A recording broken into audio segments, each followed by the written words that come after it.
Hello friends, warm welcome in this video, that is biological nitrogen fixation. In the earlier videos, we have learned the basic concept of biological nitrogen fixation, the free living and symbiotic bacteria which are involved in the fixation of nitrogen, the requirement of anaerobic conditions for the biological nitrogen fixation, the specialized structures developed in the plants for nitrogen fixation, and the genetics of nitrogen fixation. In this video, we will learn actually how the nodules are formed in the biological nitrogen fixation process. The first stage in the formation of the symbiotic relationship between the nitrogen fixing bacteria and their host is a migration of bacteria towards the roots of the host plant. This migration is a chemotactic response mediated by chemical attractants, especially as flavonoids and betaines, secreted by the roots. These attractants activate the rhizobial nod protein, which then induces transcription of the other nod genes.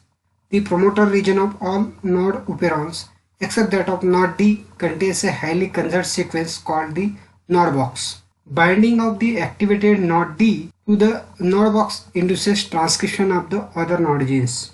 The nod genes activated by nod D code for nodulation proteins, most of which are involved in the biosynthesis of nod factors. Nod factors are lipochitin, oligosaccharide signal molecules, all of which have a chitin beta-1,4 linked N-acetyl D-glucosamine backbone, which may be varying in length from 3 to 6 sugar units, and fatty acyl chain on the C2 position of the non-reducing sugar. Three of the nod genes, nod A, nod B, and nod C, encode enzymes nod A, nod B, and nod C respectively that are required for synthesizing these basic structures. Nod A protein is an N-acetyl transferase that catalyzes the addition of fatty acyl chain. Nod B protein is a chitin oligosaccharide deacetylase that removes the acetyl group from the terminal non-reducing sugar. And nod C protein is a chitin oligosaccharide synthase that links N-acetyl D-glucosamine monomers. Host-specific nod genes that vary among rhizobial species are involved in the modification of fatty acyl chain or the addition of a group important in determining host specificity. The protein nod E and nod F determine the length and degree of saturation of the fatty acyl chain. Those of Rhizobium lignocerum result in the synthesis of an 18-carbon compound with 4 unsaturated bonds and 16-carbon compound with 2 unsaturated fatty acyl group respectively. Other enzymes such as nod L influence the host specificity of the nod factors through the addition of specific substitution at the reducing or non-reducing sugar moieties of the chain backbone. A particular legume host responds to specific nod factor. The legume receptor for nod factor appears to be special lectins, that is sugar binding proteins produced in the root hairs. Nod factors activate these lectins, increasing their hydrolysis of phosphonitrile bonds of a nucleoside, di and triphosphate. This lectin activation directs particular rhizobia to appropriate hosts and facilitates attachment of the rhizobia to the cell wall of the root hair. Two processes, infection and nodule organogenesis, occur simultaneously during root nodule formation. During the infection process, rhizobia that are attached to the root hairs release nod factors that induce a pronounced curling of the root hair cells. The rhizobia become enclosed in the small compartment formed by the curling.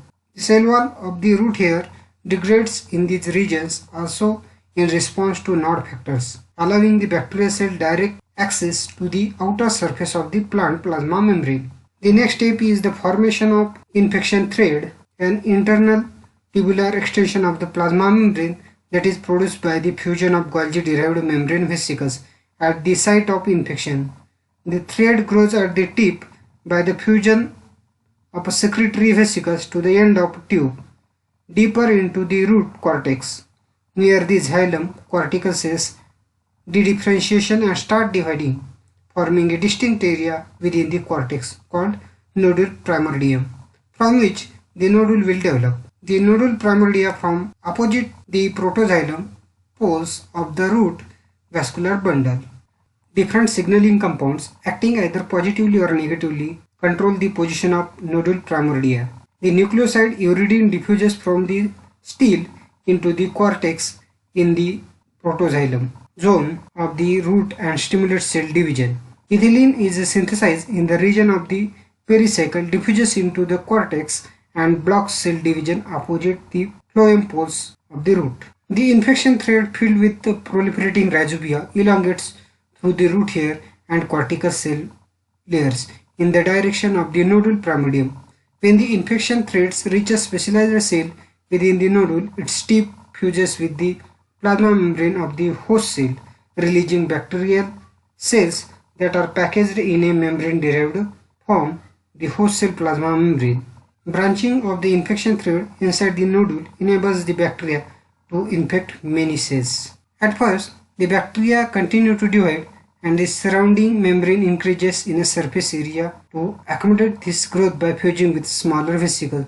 Soon thereafter, upon an undetermined signal from the plant, the bacteria stop dividing and begin to enlarge and to differentiate into nitrogen-fixing endosymbiotic organelles called bacteroids. The membrane surrounding the bacteroids is called peribacteroid membrane. The nodule as a whole develops such features as a vascular system, which facilitates the exchange of external nitrogen produced by the bacteroids for nutrients contributed by the plant, and a layer of cells to exclude O2 from the root nodule interior. In some temperate legumes, for example peas, the nodules are elongated and cylindrical because of the presence of nodule meristem. The nodules of tropical legumes such as soybeans and peanuts lack persistent meristem and are spherical. In the next part of the video, that is in the third part, we will learn the biochemistry of biological nitrogen fixation. Thank you.